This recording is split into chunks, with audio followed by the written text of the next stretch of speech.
Hey everyone, welcome to Your First Digital Product, a show that helps maxed out service providers create their first digital product so they can gain an additional income stream, grow their impact without increasing one-on-one work, and experience more time freedom.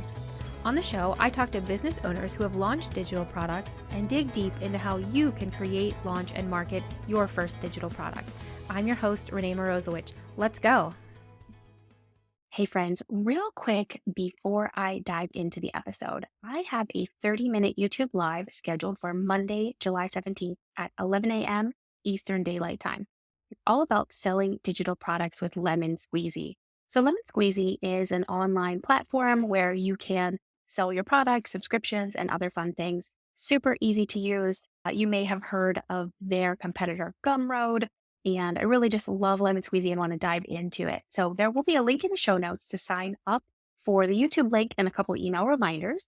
And you can also go to the YouTube channel under live and click notify me. And don't forget to subscribe because when you show up, you will be able to ask questions live. So really excited about that YouTube live coming up in a couple weeks. So today I want to talk a little bit about planning and time management. Now, I have talked about this before. Definitely, I have a couple new things to say for you here. And really, I just want to talk about like having a roadmap of where you actually want to go. So a lot of times we kind of push those important things off until things calm down.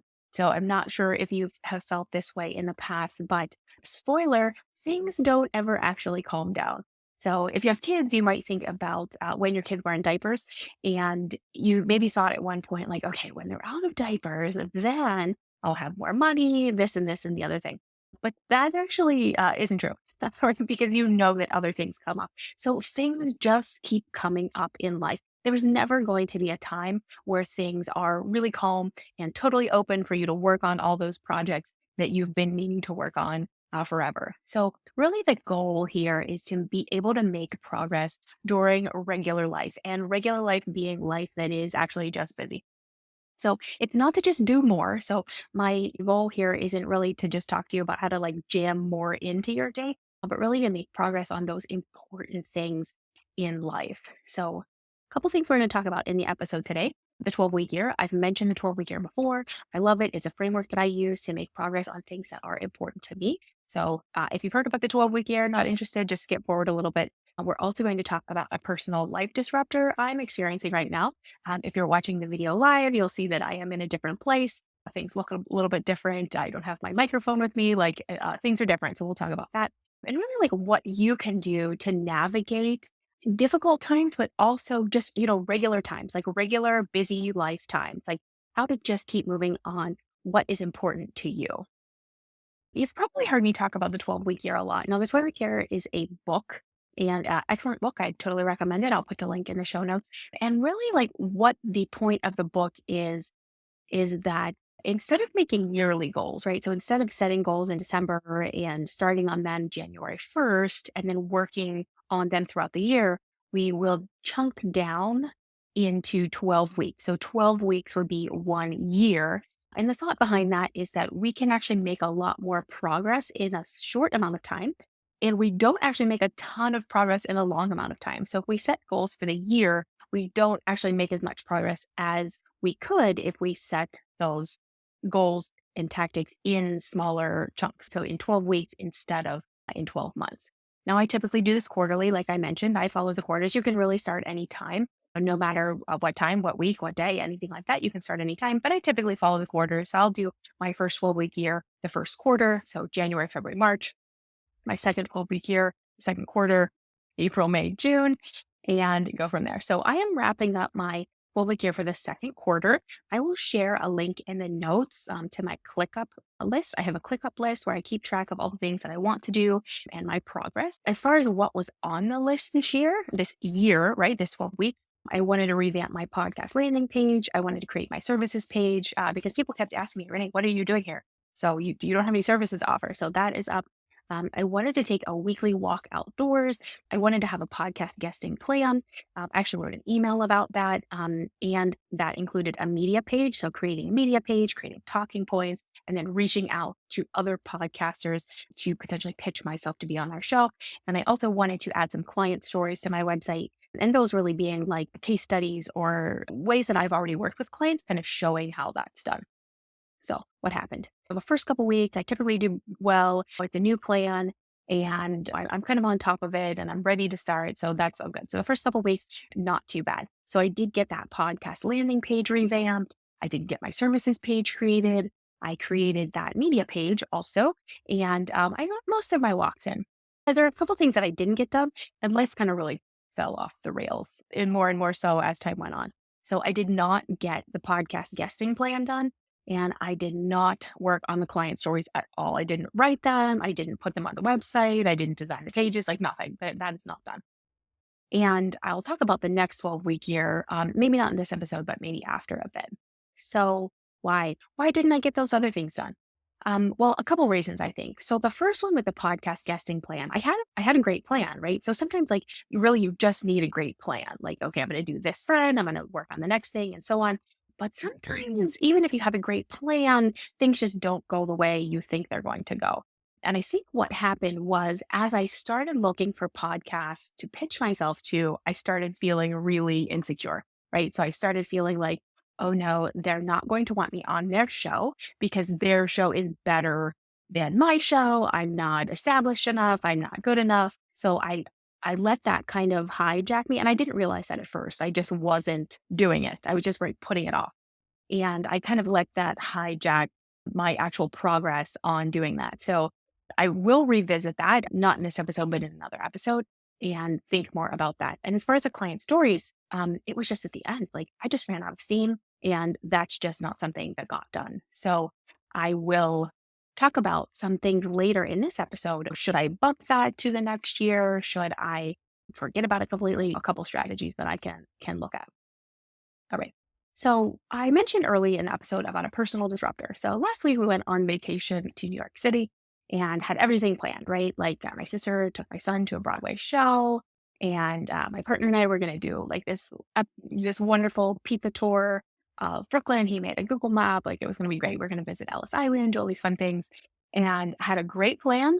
And then I fell down the stairs at the first night, and I broke my ankle. So this is a huge disruptor to what I have planned for the summer, right? So like now everything is different.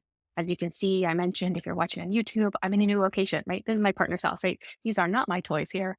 This is not my other computer. This is not my painting on the wall. Like I'm in a new place, right? I mentioned I don't have my microphone. I left it at home. Things are just different. It's not typically the time of day I'd be recording. But like I still wanted to do it, right? I have a schedule. I'm here like I'm ready to work on this. I can still do a lot of computer work, right? So I have both my wrists. I'm good. I can sit, no problem sitting, but I can't finish the exercise program I've been working on 6:45 for a good while now. No standing or things like that. And a lot of other things I had planned for the summer. And now I have like so much to do, like, and new things to worry about, right? Like medical treatments and other things that like I didn't have planned. So I had a great plan. I was going to execute the plan. Now I can't do a bunch of those things that were on that plan. And I have to do a bunch of other things that now have to come into the plan. So, I can't do the things that I normally do. I cannot get up and make myself a meal. But I'm really just trying to make it work. And that is really what this episode is about, is making it work. So how can you make it work? Now, in your life, if you are not making progress on the things that are important to you, there's a couple things that I think would be good to consider. So the first is like, how do you think about it? When I was in the hospital and doing some other things, I was really saying like, oh, it's a podcast episode and so on. But, really when I sat down to do it, I sat down to write my notes and sat down sitting here to record, like, that just sounds really good. Like it's kind of a reprieve from all the other nonsense that's going on. So like sometimes I think you just have to remember that. So if your digital product, if your, anything that you're working on that you really want to make progress on, if it's something that you actually really want to do, maybe just kind of keep that in mind. Like maybe it'll be a reprieve from the other things, the other daily stressors and whatnot in your life. So it's kind of just reframing and remembering that you actually really do like to do that. And it might actually make you feel better. If you have a different feeling about what you're trying to get back to, so maybe it's not a reprieve, but maybe there's some kind of block. So I mentioned that podcast guesting, I'm feeling really insecure. So I identified that block, and now I have to figure out how to move forward. Like, how can I move forward and either get rid of that block or kind of move around it, or maybe just move through it. But now that I know that it's there, I can take steps to move forward. So same thing with your digital product or with whatever you're trying to make progress on in your life. Do you have some kind of block there that you need to recognize and then figure out how to work through so that you can keep going? Other things, it might be good to just put it off till later, right? So I mentioned I'm working through an exercise program, 6:45. That's just going to be later. So I'm just going to pick it up off the list and move it to a really far list. I'm not exactly sure when I'll be able to get back to it. A specific date would be great. So maybe let's say 3 months, 6 months, whatever it is that you're working on that you're just not making progress, just give yourself a break, and not a break in that, like, oh, I'm just not going to work on it today. I'm just not going to work on it tomorrow. Just say, like, I'm going to work on it in 3 months. Set a reminder on your calendar, send yourself an email that delivers in 3 months, whatever it is. Just release it from your mind right now and put it at a later date. When it pops back up, you can reassess. You can think about, okay, am I ready to do it now? Do I have any blocks? Am I really excited about this? You can think about, is then a good time, and worry about it then. So you don't have to worry about it now or for the foreseeable future. Scaling it down. That's another thing that you can do. And I've talked about scaling down quite a bit because I think that we're all just trying to do too much, so much, so much. We just want to kind of jam pack everything in. Like, what if we did all the things with your digital product or anything else? We just want to do it like the best, like the most wonderful. But I know you've heard before, done better than good. So think about, how can you scale it down? How can you do something small, get that quick win, feel good about it, instead of trying to plan to do the biggest thing ever? It's like, I've never hiked before. I'm going to climb Mount Everest. What if you did something smaller instead? What if you did a 5K? What if you climbed, a local mountain, something that is way smaller? Scale that way down so that you can feel like you're making progress. Removing it from the list completely.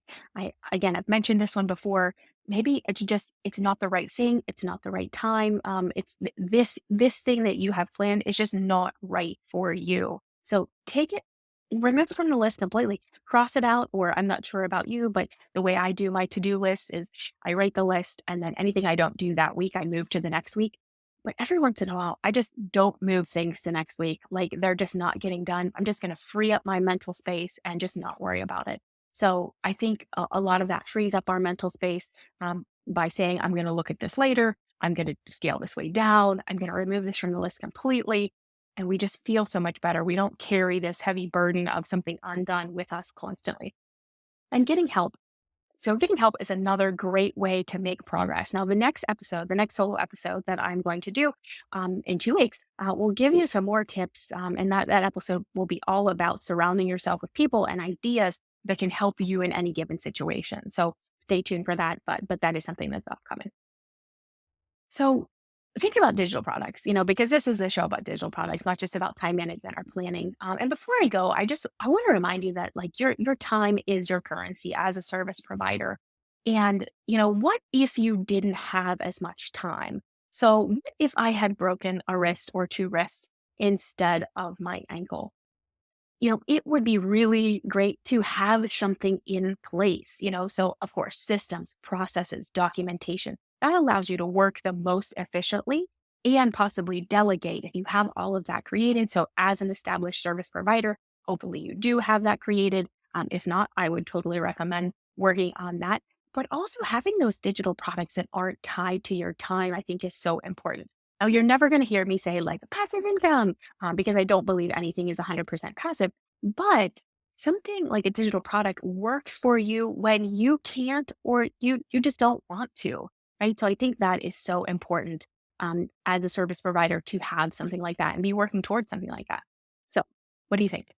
Does life keep getting in your way? Are you not making progress on the things that you want to make progress on? Is there anything specific from this episode that you think you can use to reprioritize or move forward? Send me a voice message at yfdp.show/share. I'd love to hear from you. Hey, thanks for listening. I'd love to continue the conversation in your inbox.